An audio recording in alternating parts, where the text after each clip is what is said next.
You might think that just because you buy an inexpensive car that you're not going to have to worry about negative equity or having a lot of loan add-ons. Here's a perfect example of where dealers will make up the difference of what you save on a car price by adding it on finance. This is a client we're currently working with. They purchased a vehicle not that long ago. The cash price at the very top here was $16,358. Now that includes $1,000 in tax. So really they only paid about $15,000 for the car. So remember that number. Remember that number. They paid $15,000 for the car.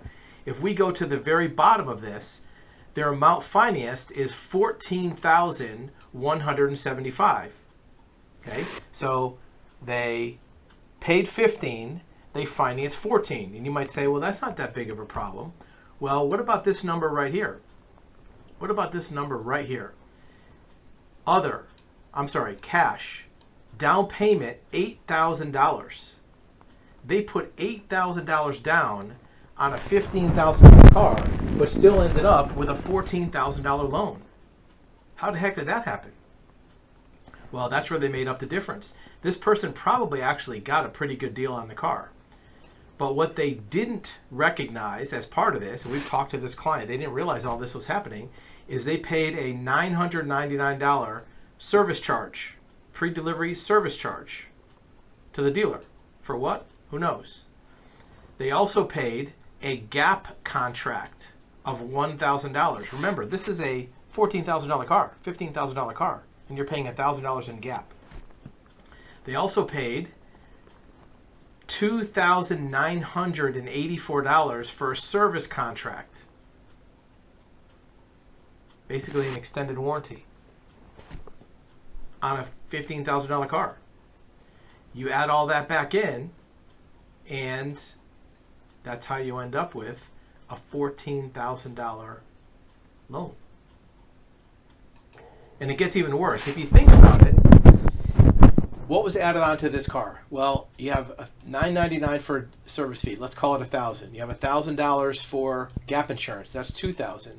You have another $3,000 for a service contract. Just those alone, not counting taxes or other fees, is $5,000 added on to a $15,000 car. That's like a third, 33% more added on after the fact.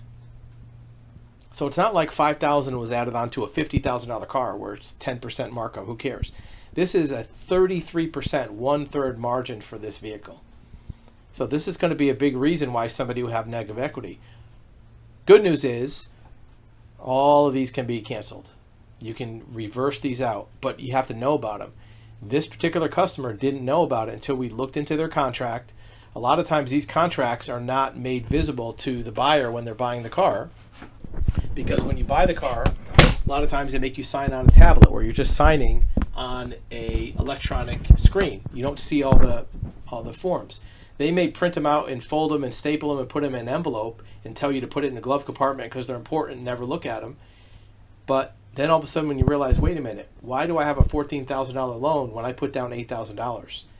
And that's where you have to go through and look at these itemized costs on what's called the installment contract. So make sure you review it. If you want help with that, you can look on our website. You can upload your forms, upload your documents. We have services. We have consultation. Almost all these car deals have very, very significant improper add-ons put on the loan that put you in a negative equity situation that you can get yourself out of if you work through the process and don't let the dealer tell you otherwise. You can cancel these things. They might say, no, you can't do it, or no, you have to keep it. You've already used it. You have to cancel it. The law says you have to. In addition, make sure you do it in writing, because a lot of times dealers will say, yeah, just send us an email or call us up, and they never cancel it, and you'll never find out about it. So you want to get it canceled. You don't want to let them give you the runaround because they're not going to want to do it. Look, if you cancel $5,000 from this car loan, that dealer has to come out of pocket that whole dollar amount on their own. They're not going to want to write a check for $5,000 if they can avoid it. So in the same way they're going to high pressure you to buy the car, they're going to high pressure you to keep from canceling it. So you want to do it in writing with proper documentation, proper formatting. Make sure you realize you're going to not have a service contract, but in most cases it doesn't add much actual value. Think about it. You have a $14,000 car. you're spending $3,000 on a service contract. What's going to break on that car that you couldn't handle? So these car loans are getting crazy. Look at your paperwork. If you have any questions, send it to us. Let us review it for you.